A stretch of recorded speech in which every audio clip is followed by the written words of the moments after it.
Hi, it's Gaz here from Moth Creaturae with another video update on this aviator bed build that I'm doing. I've just had to do this a second time, right? As you all know by seeing my previous videos, I'm no editor. I've got no editing software or a bloody time to learn it, to be honest with you, because I'm too busy making stuff and then trying to put it on social media and whatever. So editing's one of them sort of arts that I just have not even looked at yet, let alone anywhere near mastering. So all my videos are kind of one take, sort of, and if it cocks up, it cocks up. But I was doing this video before and almost to the end of it, and I had a phone call, because I'm doing it all on my iPhone. Had a phone call which clearly stopped my video in its tracks. Right, so we'll redo it. Take two. Boom. I've put it on airport mode, so no one should be able to ring us this time. Right. With this bed build, what I've noticed with all my videos, I have a tendency to kind of, I'm just going to rest my phone down here. 2 seconds. There we go. I have a tendency to steamroll ahead with my actual build, the project, and then at the end of it, as an afterthought, I think, Christ, I haven't done that video for it, you know, and I was going to really show people what I was doing. So I've done exactly that this time around.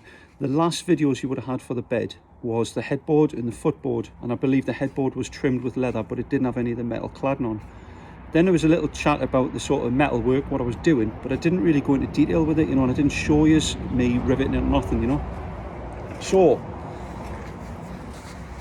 we needed a desk to go next to his wardrobe, right? This is for my son, this. So next to this big old-fashioned wardrobe, we're going to get a desk. Now, I was toying with the idea of buying one of the old-fashioned school desks. I quite like them, I think they're pretty cool. But he just wanted a big surface area to write on. Just like, right, well, I'll just make one then. And I'll do it in keeping with Moth Creaturae style, and also with the theme of the room, like the aviator. So I'm doing it out of wood. I didn't want to do it out of scaffold board. It'd be a waste of using a scaffold board for that. So I've used the rest of the wood that I had for the slats for the bed. Chopped them down to the correct size I needed. I'm using them. Butted them up right close together, batten them together on the underside, so there's no screws on shore. And then I wanted to trim the wood on the edges with the remaining bits of metal. Tiny little bits like this. Trim it with the metal. So I use everything. I've used 1,500 rivets on this bed, you know, alone. So I've ended up having to count how many rivets I had without having to order another 500, which 400 of them or something would just not be used on this project. I've kind of had to space them out accordingly. It looks decent, like, it doesn't look shite, but I've had to space them out so I could use what I had. Right, so I'll just give you a quick heads up on the actual surface of the desk. You see there that I've butted them up together. You'll not see any joins, eagle-eyed amongst you might do, but because the way that I finish when I do wood, what I like to do is, if it's a hardwood, I won't do this because that's got a beautiful grain anyway. But a softwood, what I'll do is, I've got a delivery here. Stop the gear now. We'll crack on, and if he comes over, he comes over.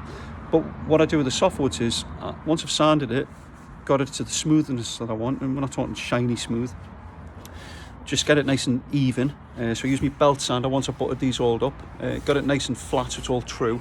Then I use my little palm sander just to go over that to take any sort of grains out from my belt sander. Once I've done that, then I'll go over it with my torch and just scorch the wood. Now I'm not looking to burn the wood. I know there's a lot of people really like the sort of burnt wood. I don't. I just like it to look slightly scorched, and the reason is we'll do that, then we'll sand it back. So all it does, you get the appearance of the grain popping a little bit more than just being that really white wood. Once we've done that, we've sanded it back so it just looks nice, doesn't look scorched, burnt. Then we'll go over the beeswax, you know, and the beeswax will really make that pop, and it'll look pretty, and it'll give it depth rather than just looking like a plain cheap piece of wood. Now, because I'll show you from the side angle here, because this wood's only like what, like 3/4 of an inch thick or something. It's not even, yeah, 3/4 of an inch or something, maybe it's thick. You see the other side of the board there. It's very simple done. I didn't want it to be that thin from the front edge, so I want it to be thicker, looking like scaffold board. So I used a thicker piece of wood there. It's probably like sort of 2 inches thick, right?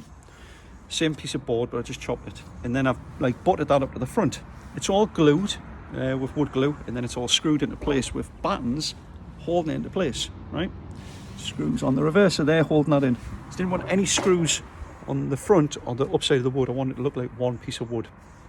Right, once I'd finished that, and these edges aren't going to be visible. That edge is going to be against his sort of vintage wardrobe. This edge is going to be against the wall. Now the wall itself, I've already secured a batten along the back edge of the wall and along this edge of the wall. I didn't want to secure anything to the wardrobe because it would ruin the wardrobe. Don't want to do that. I'm happy to modify it, but I'm not going to ruin it. So this edge, it is tidy. By all means, you know, it is tidy. It's just never going to be on show. So I wasn't too arsed about it being like mint. But the top there, you'll see what I've done. I've butted it up, nice straight edges, button up against each other. And then every, 4 centimeters, I've put a rivet. Now this carries on kind of, it's a bit more than what it was on the headboard, because the headboard was every inch I put a rivet. This one I had to space out a little bit differently. But yeah, I don't have a metal folder or anything. So the way that I do it all is very manual, very manual. I'll take my piece of metal. Yep. I'll draw on the lines where I want to put me sort of folds. And then I'll put it up against my surface, and I actually use this because we want this to end up looking like not a new piece of wood, but slightly battered with rounded edges and stuff. Obviously I've sanded it, but if it gets a few hammer marks on it and stuff along the way, well, it's part of the process, and it's ultimately going to achieve the look that I wanted to get in the end. So yeah, so I had enough metal to do this side, right, and enough metal to do that side. And the way that this is supported, it's got the batten on the back, got the batten there. Clearly this edge here is going to be kind of like just floating. Now that's no good if someone wants to sort of lean on the desk or anything and you're putting anything heavy on. So there's something that I'll show you in a later video, how I'm going to fit and secure this. It's not going to have legs underneath, but it's going to look pretty cool. Whether it looks aviator style or a bit more medieval is, you know, I'll let you decide. But I think it's in keeping with the theme and a bit industrial, so I like it. So that's what we're going with. Right, so I'll just very quickly now show you how I'm bending this metal. Right, so those metalsmiths out there, they'll probably laugh. This might take you back to your early days before you had lovely machines and folders and stuff. So take the metal, I'll actually measure out where I want to put my fold, and I'll do it on both sides. The reason I do it on both sides is so I can keep going back and referring to that line to make sure I haven't went off that line, deviated from it, because then I'm not going to get the look that I want. The first fold I'm putting in is a very little fold. I've literally come up 1 centimetre and I'm folding that back on itself. And the reason I'm doing that is the edge that's exposed here to the desk, I didn't want it to have a cut. You can cut and you can grind and smooth it down, but I want it to be folded. So ultimately, if you're using this desk and your hand's rubbing against there, I didn't want anything to potentially cut his hand or anyone else's hand that's using it. So I folded that back so it's a nice neat edge. So I'll very quickly now show you how I've done that. Got me square, nice big metal square. Put that on the edge of my desk, the true edge of my desk. Put my metal over it with the line meeting either edge of that straight edge. Hold it down, get me hammer, and just start gently tapping.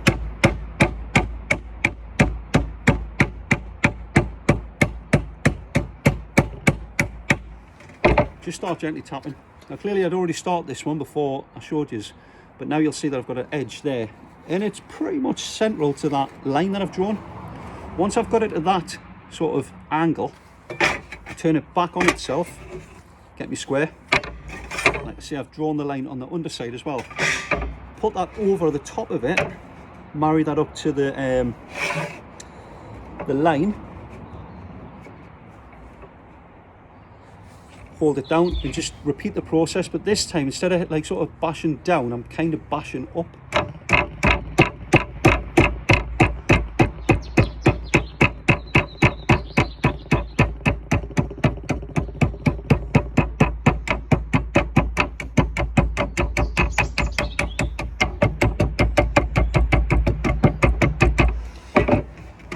What's happening is it's coming back on itself now, so finally just line it up again, move it away from the edge of my desk, hold it down nice and solid, make sure them lines are lined up, and then start bashing over.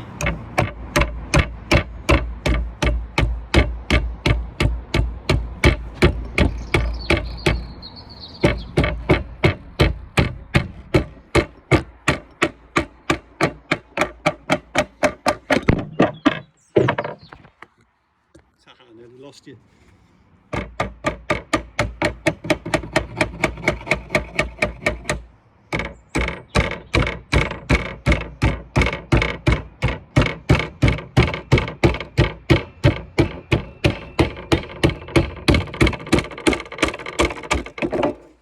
Right, now we've got it like that, right? Final thing to do is nip it down, close it, move the square out the way, and then just hammer it down flat.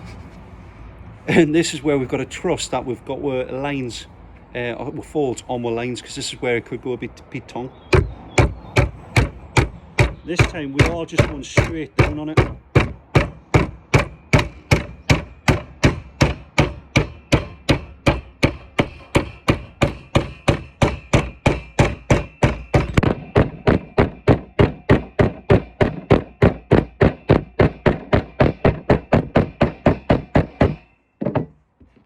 Sweet.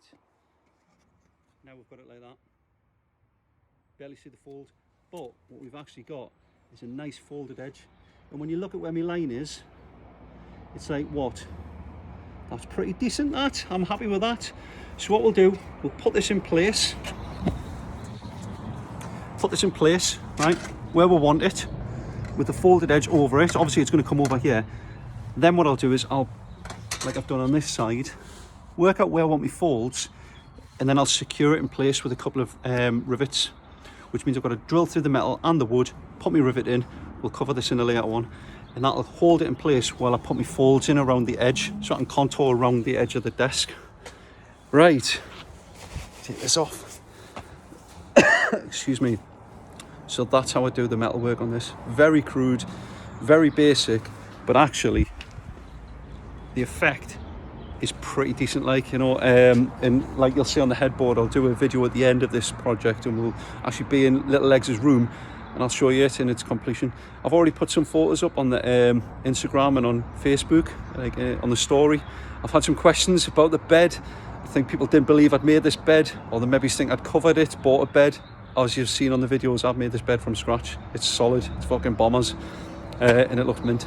All right, well, until next time, take care of yourselves. Bye.